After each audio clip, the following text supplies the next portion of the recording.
You're muted, I think, Trey. Sorry about that. Yeah, Coach, I had a question about Max Duggan. What do you see out of him at quarterback? Seems as he goes, they go. I think you're 100% correct. I mean, the guy's a winner. We're really concerned about him. Obviously, he can throw the ball, and he's an outstanding passer and got good wideouts. But we're worried about him running the football. He's the leading rusher for TCU. He's just one of them guys that kind of wills the team to win, like you stated, and very elusive in the run game. Got moves. He's a guy that will run over you as well. But I really, really like him, and that's our number one concern is him. Obviously, most of the time it is with the quarterback, but because of his feet, that's we've got to stop him in the running game as well. Tom. Hi, Sam. I'm sure you're aware of the guys who've been announcing that they're coming back over the last several days. Just your thoughts about how that helps your team for next year, and you said you were going to talk to a few more, and how that's going. Well, I think we've had 4 that's come out and said they were returning, and obviously that makes you feel good. It makes you feel good because they want to come back. I mean, that's obviously Grant had an opportunity in the NFL draft, decided to come back, and Myron, we felt like from the grades we got back from him that he definitely was a draftable player, but he came back. And of course, then Davion, we knew Davion was going to come back. I think he announced it on senior day. He didn't, but I think his parents did on the video. And then Ty Clary, we knew was going to come back quite a while ago. And so we got that out yesterday. And we have 3 other guys that I believe will come out that they're coming back today. And then we're still working on a guy or 2, so we'll see how good of recruiters we are. But we certainly, if you can bring your whole, not your entire team, but if you can bring a lot of seniors back, I think that means something to the program. Obviously, they're talented, and we're excited about those guys, and we're excited to announce the other 3 today, and excited about the possibility of possibly getting even more back. We're just really happy that they think enough of the University of Arkansas and the program that they're going to come back for their 6th year or their double senior year, however you want to say it. Coach. Sam, I guess last week it came out that Felipe was accepted an invite to the Senior Bowl. What did you think about that honor for him? And I guess, does that mean he's officially not coming back next year? Well, you'll have to ask him about that. I don't believe that. I think Felipe's come in here and done what he said he would do for the University of Arkansas. I was so excited to see that he got the invite to the Senior Bowl. I believe that he belongs there. I believe that he'll do really well there. But he came here basically to play well enough to be talked about in the NFL draft. And then now with the Senior Bowl, they'll be able to see him live and see how strong his arm really is and get to know him as a person. I think that'll also up his draft stock, just getting to know him as a young man. I don't anticipate him coming back. We've got KJ and Malik and those guys for our future. And we feel in good shape there at quarterback. But Felipe's done everything he could do for us, and I think he'll have a really good game on Thursday as well. Bob. Hey, Bob, before you start, there's a lot of different guys opting out and this, that, and other, and Felipe Franks with an opportunity to go to the Senior Bowl and what he's done and this, that, and other, and he did not. I think that shows a lot towards his character. I'm really proud of him that he decided to play in the Texas Bowl. Sam, I think 3 SEC teams have had to opt out of their bowls because of COVID issues. How's your all's testing? Do you feel confident you guys will won't have any issues, be able to play this bowl game here. Well, Bob, I feel confident that we're going to be able to play. They are, as we speak, getting their last COVID test before the game, and if we can stay negative like we were on our last test, then we should have as full a team as we've had since the first game. And so you might say a little prayer. I don't know if the Lord's got time for a negative COVID test, but if he does, we sure could use it. Dudley?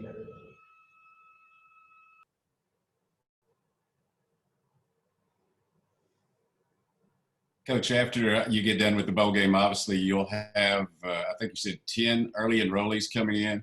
Just talk about when you expect them in and just how big a deal that is for both them and your program. I think it's going to be really big, Dudley. We to get those guys to have a spring, assuming it'll be bigger if we have spring ball. But it's going to be big either way. The way of the early enrollees is, it just keeps getting bigger and bigger and bigger each year. Before you'd be lucky to get 1 or 2, and now to get to 10, I can't help but make us a lot better. And on special teams, hopefully we'll have some young guys that can press some of the starters that we have now that make them better players as well. And it's just a big deal. They're right now they're going to come in the 10th of January and do their COVID test. And then, they can't get on campus or do anything in our building until that gets back, which would be the morning of the 11th, and get them started with their physicals. Hopefully we don't have to spare many days of them being in our off-season workouts, which would start on the 11th for our older guys. So hopefully we can get those guys orientated and get in no later than Wednesday. Hopefully by Tuesday they'll be able to start lifting with the team. Jacob?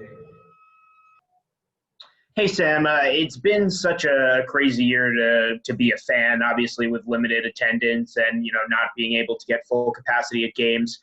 Now having the opportunity to send you guys off tomorrow to Houston, what's your message to fans this year that have stuck with you through all the craziness of not being able to go to games and see you guys in person?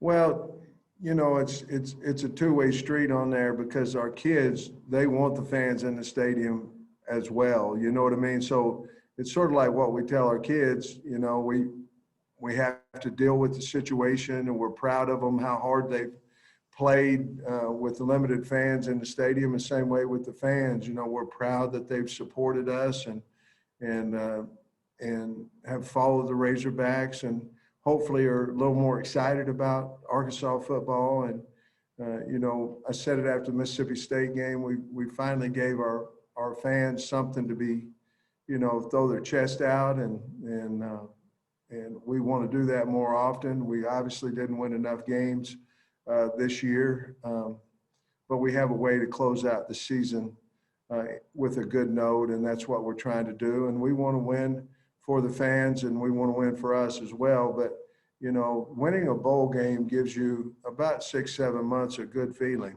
and that's what we'd like to give back to the fans and give that to the Razorback Nation. Jason? Hey, Coach, I wonder, the offensive personnel, but what changes do you think might happen with their play calling with, their offensive coordinator leaving?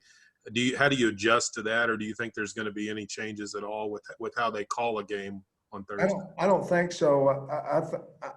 I'm at the understanding that the coach that left may not have been the guy calling the plays anyway. So we don't anticipate a whole lot of adjustment there. Certainly in bowl games, teams put in, some wrinkles and some new plays. You have a little bit more time. This year, certainly not as much time as we normally would in a bowl situation, but I don't think the offense is going to change much. If it does, we'll certainly adjust. But From our understanding, they have the same play caller. Let me know if you've got more in the chat. Trey Biddy.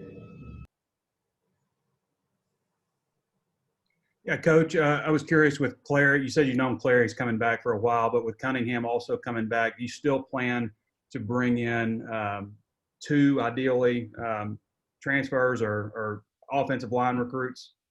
You know, Trey, I think that is, with Myron and Ty coming back, I still think that we need offensive linemen, and I still think that we need defensive linemen. It might change a little bit more about a transfer versus a grad transfer. You know, if we had an outstanding tackle or something of that nature, you know, we might take him in the grad transfer portal. But just a transfer that might have 3 years, that may be playing behind a first-round draft pick and he might be a third-rounder, those probably are the guys that we're looking for, maybe even a little bit more than the senior, you know, going to be a senior transfer, maybe looking for a 3-4 year transfer more than we would a 1 year on offense. Now, defense, on the defensive line, we're looking for the best possible player we can get, whether he's 1 year or whether he's 2. We have numbers on the D line. We just need some size and some, you know, a little bit more playmakers on that side of the ball. So, to answer your question on offense, it's probably more of a, can we get 3 or 4 years out of this guy, or 2?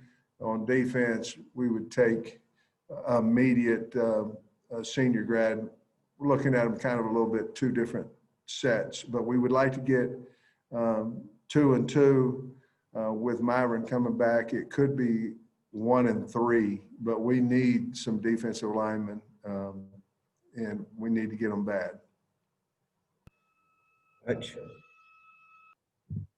Sam, after watching Ladarius Bishop, the film from the last game, how did you think Bishop performed? And do you think he's a guy that maybe earned himself that starting job for this bowl game?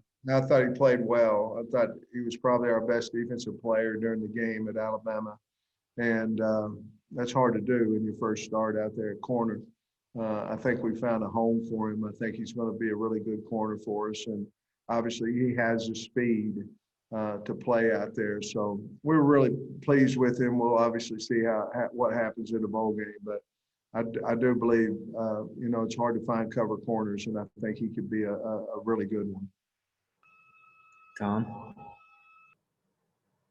Sam, I was hoping you could update us on the status of Devion and when he might be able to, you know, get back full. And also, you said slowing their quarterback was a real key. What other prime objectives do you have, like in this game? What you have to get done to have a chance to win? Well, Davion, you know, he's walking around doing good. I think he'll be able to do some things in spring. I don't believe he'll do any contact in the spring, but I think he can do some things on air. He'll certainly be able to do walkthroughs and things of that nature. We'll be really slow with him. You know, ACLs are a slow return injury anyway, but so I think he'll do something in spring. I don't know that it'll be anything. Well, I'm positive it won't be anything full speed getting hit. For TCU, we have to, you know, the first thing when you asked that question, it came off my mind, is we have to contain their return game. I mean, they have really good returners back there, and they've hurt people. The next thing is we have to start fast on offense. I mean, offensively, you know, for whatever reason, 11 o'clock games, we haven't really started fast. This one here is at night. We have. So we've been preaching all week about starting fast. Let's go. Let's get ready in pregame and get the ball rolling. You know, obviously we have to hang on to the football. They've been really good at getting takeaways, but we have to run the football against TCU, and that's hard. That's a hard thing to do because they're good defensively, but you know, they have a lot of movement, so we have to be able to contain the movement. On defense, again, they're the top rushing team in the Big 12 at 214 a game. We have to stop the run, whether it be the quarterback, the tailback, whoever it may be, but we have to stop the run. And then we have to eliminate big plays because they are a big play team. They have a lot of speed, and we have to make them go down the field and earn everything that they get. And we cannot let them have a 1 or 2 or 3 play drive. We've got to make them earn everything. And if we do that, we'll be right in the football game where we want to be. Bob? Sam, what do you thought about the season that Traylon Smith's had? He's obviously a Houston kid going back to his hometown to hopefully show out, I'm sure. What are your thoughts on his season and how excited he is for this game in particular? Well, honestly, we thought he would do what he's done. I mean, he's just got that makeup of he's a tough kid. That's a hard playing guy. We kind of saw that ever since we've been here, even through the weight room and things of that nature. So he's had a good year. He's tough. He's a leader, and obviously he's excited to go back to Houston. But he's really done about honestly what we expected him to do, and he's been our feature back for a while now. So hopefully he'll have a nice game. Last one, Nikki. Hey, Coach. There were some questions when the NCAA said that transfers who were here for the first semester are now eligible. Do you know if Jaquelin Crawford could play in the bowl game? Yeah, he's going to play. We got that exciting news last weekend or this past weekend, and I think maybe on Friday or something he'll be able to play, and we're going to use him. He's a talent. He's had a really good, when he's down on the scout team, really good attitude. He's in shape and he's available, and we're going to use him.